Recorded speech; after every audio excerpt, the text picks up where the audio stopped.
Alia, firstly, you're looking beautiful as you always do. My first question to you is, your fans, your name carries a lot of credibility because of the work that you've done and reached this far in life. So when your name comes in a production, banner, there will be a lot of expectations. One is, do you want to tell them how come you decided to play two roles in this?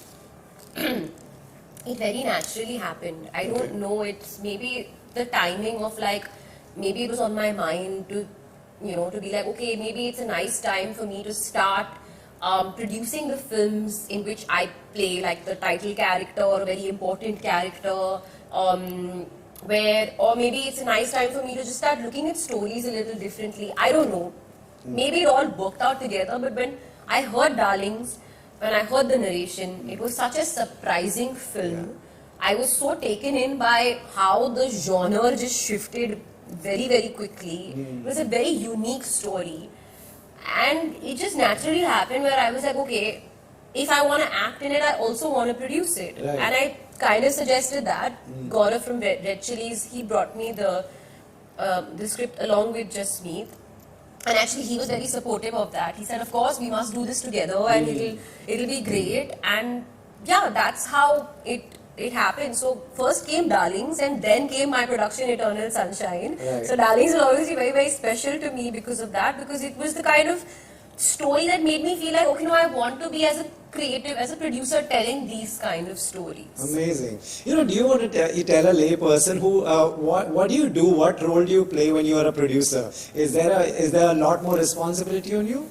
See, I am someone who's very, very attached and very close to my films in general. Right. So anyway, I get very involved. Sure. But I didn't know that this is the level of involvement one can have with regards to a movie when you are not just an actor. Because of course, when we were making the film, I was just an actor, coming onto set, doing my job, going home. Right. We worked, of course, a lot on the script during the the pandemic when we were at home. We were working a lot, little fine details. Because it was the first time that I'm creatively producing the film, I could very unabashedly speak very vocally, which I anyway do, but this was a little bit more because I was more involved, like from a position point of view. Correct.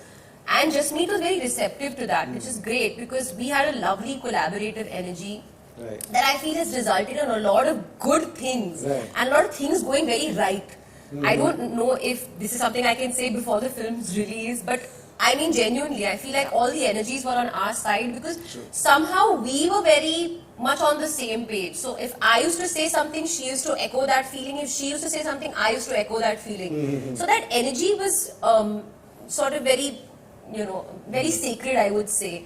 But on the film side, I'm an actor. Right. Then post wrapping that up now, whilst we're nearing release, putting together the teaser, putting together the trailer. These are things that I was never involved in. I would give my feedback and then, switch off as an actor. But now I can't switch off. I have to be involved. So from the sound to the this to the that, I give inputs on everything. And I enjoy it because it's like, okay, I'm learning so much.